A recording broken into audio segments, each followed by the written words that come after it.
36 वर्ष तक कान्हा अपने आप को तपाते हैं और फिर विवाह संस्कार करवाते हैं। तो इसका अर्थ क्या हुआ है पता है? इसका अर्थ हुआ है कि उनने अपने आप को 36 वर्ष तक तपाया है, यानी तन मन धन से इसकी रक्षा की है। तो आज के जो माता पिता हैं ये अपने आप को कितना तपा रहे बताओ? ये अपने आप को कितने, बिल्कुल भी नहीं। पहले के लोग हैं ना बहुत बलशाली थे, क्योंकि इतिहास को है ना, इतिहास को दाब के रख दिया है बुरी तरह से। इतिहास को, शास्त्र को, धर्म को, ऋषि मुनियों को, शहीदों को बुरी तरह से एक पत्थर से दाब के रख दिया है। क्योंकि संस्कृति है ना, इस सनातन संस्कृति है ना, ये पीछे जा रही है, बल्कि अन्य धर्मों की संस्कृति नहीं जा रही है।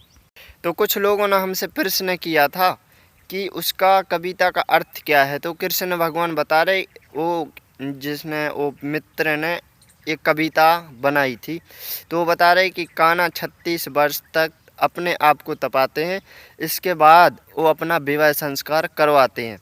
तो जब उनकी कृष्ण भगवान की जब विवाह संस्कार हुआ, जब उनकी विवाह संस्कार के बाद उनकी जो संतान आई थी, उनका पुत्र आया था, वो कितना बलशाली था। इतने बलशाली थे वो, इतने बलशाली कि आपने उनको पढ़ा होगा तो पता होगा। इसका मतलब ये हुआ कि उनके जिनके माता पिता श्रेष्ठ होंगे तभी उनकी आने वाली संतान श्रेष्ठ होगी। और आज के है ना, ये माता पिता बिल्कुल भी श्रेष्ठ नहीं है। उन्हें आने वाली इनकी संतान आएगी और वह भोग विलासी होके इधर से जाएगी। स्वामी विवेकानंद का नाम सुना होगा। उनने अपने आप को तपाया था और फिर उनको मृत्यु ऐसी मिली थी, उनकी मृत्यु ऐसी आई थी कि उनका मकसद फट गया था। तो जब तक एक एक भारत का नौजवान इस स्वामी विवेकानंद की तरह नहीं बनेगा, तब तक ना गांव, ना समाज, ना देश का कभी उद्धार हो ही नहीं सकता है। और देश आज़ाद उन्हीं लोगों ने किया था जो इतने श्रेष्ठ थे। अब रही बात माता पिता की। एक माता पिता ये बाद में ये बहुत करते हैं, मानते हैं, समझते हैं कि हमने आप बड़ा किया है, फलाना ढिकाना ये और वो। तो देखो, माता पिता की तो बात ऐसी है कि अगर कहते ईश्वर तो सब देख ही रहा है कि कर्म अच्छा करोगे तो अच्छा ही होगा, अगर कर्म खराब करोगे तो खराब ही होगा। अब बात आती है वासना और उपासना। वासना का मतलब अपनी जो ईश्वर ने शक्ति दी है, ऊर्जा, इसको ऊपर की तरफ खींचना, इसको कहते हैं उपासना। अब इसकी रक्षा कैसे होगी? रक्षा जब हम उपासना करेंगे, ईश्वर की योग अभ्यास करेंगे, क्योंकि ऋषि मुनियों ने बहुत योग अभ्यास इत्यादि ये सब बताए हैं, तब तो हम इस शरीर की रक्षा कर पाएंगे। और आज के माता पिता देखो, आज के माता पिता कहाँ योग अभ्यास, कहाँ उपासना, कहाँ वासना। वासना, और जो वासना की तरफ जाता है उसकी आने वाली पीढ़ी। और देखो, इस वीडियो में जो भी देख रहे हैं वो देखते रहो, इसको समझना है तो अच्छी तरह से समझ लेना। अब बात करते हैं उपासना की। उपासना कौन कर सकता है? शराब तो, जो शराब पीता है वो तो उपासना कर नहीं सकता है भाई। शराब जो नशा करता है वो कभी श्रेष्ठ हो ही नहीं सकता है। वो भला ही कितना भी धार्मिक हो, कितना गाता बजाता हो, भजन ढोलक कुछ भी करता हो, कभी वो उपासना कर ही नहीं सकता है, क्योंकि वो नशा करता है। नशा से भाई उपासना नहीं होती है। उपासना तो होती है जब ये जो ऋषि मुनियों ने योग अभ्यास बताए इनसे होगी। और उपासना हर किसी की बात नहीं है। जिसका मन शांत रहता है वही उपासना कर सकता है। और जिसने नशा पत्ती ये सब करेगा भाई, वो उपासना कैसे कर सकता है बताओ? उनको कैसे समझ लो? क्योंकि अपने शरीर के लिए, उत्तेजित के लिए ये नशा करता है।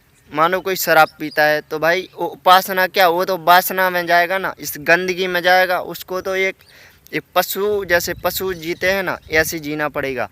लेकिन हमारा कोई अर्थ नहीं है, अगर मानव बनकर हम पशुओं की तरह बने तो हमारा व्यर्थ है मानव बनना। हाँ, ऐसा भी होता है, कहते हैं कि जैसी जिसकी संगत और वैसी होगी रंगत। अगर बच्चे को अगर छोटे से जैसी संगत मिलेगी और उसका कर्म भी ऐसा ही रहेगा और ऐसा ही वो कर्म करेगा। और कर्म के अनुसार कहते हैं कि जैसी संगत वैसी रंगत। ये तो नॉर्मल सी बात है कि कुछ माता पिता की गलतियाँ भी नहीं होती हैं कि बच्चा भी भटक जाता है इस गंदी संगत की वजह से। लोग तो उसको, आज तो इतना तो छोड़ो, हमने ये पिछली वीडियो में भी बताया था। आज लोग को है ना, एक गांव समाज वाले के जो संगत वाले हैं, जो बड़े बड़े लोग हैं जिनको हम बहुत समझदार समझते हैं, ये लोग हैं ना उल्टी शिक्षा देते हैं कि अगर तू ऐसा नहीं करेगा तो तेरी ये ना शादी भी नहीं होगी, और तेरी वो बीवी आएगी वो भी भाग जाएगी, और तेरी घरवाली आएगी वो भी भाग जाएगी। तो बेचारे वो बच्चे को बुरी तरह से भरते हैं लोग। ये कौन से लोग हैं जो ये नशा मशा ये सब इत्यादि करते हैं, जो उनको ऋषि मुनियों का, तो उनको गुरुकुल की, एक गुरुकुल तो हर किसी की बात नहीं है। हम आए थे अपने गुरुकुल से लौट के, तो कुछ लोग बोले थे कि भाई ये गोविंद है ना बाबा बन चुका है। लोग उसको ऐसे नकारते हैं। अगर कोई उन्नति के आगे जाए, उन्नति की ओर जाए, तो भाई हम तो कहते ही कि ये है ना गुलामी का नाम निशान मिटा दूंगा और एक एक नौजवानों को आर्य बना दूंगा। हमारा मकसद यही है कि आने वाली, देखो चाहे कोई भी हो, हम मतलब ये नहीं अब कर लेते जात। ये जात क्या है भाई? ये जात है क्या? और जो लोग जो विद्वान जन हैं, चलो जाति को मानते हैं, जाति ये है, जाति ये है क्या? इसका अर्थ कहीं लिखा है? कहीं बताओ, कहीं भी जातिवाद का वर्णन आया है? कहीं कोई बता तो दे कि यहाँ जातिवाद आप ये हो, आप ये हो, आप ये हो। जात का जो जात शब्द का नाम है, जो जाति है, जाति, इसका अर्थ है ये जहाँ यूज करना चाहिए लोग वहाँ यूज नहीं करते हैं, गलत तरीके से यूज करते हैं। जाति का मतलब ये हुआ, जैसे हमारा नाम है गोविंद, और हमसे कुछ लोग पूछते हैं कि आपके पिताजी का नाम क्या है, आपका परिवार का, आप कहाँ के हो, आप कौन से गांव में रहते हो। तो जात एक ऐसी है कि जात से पहचान होती है।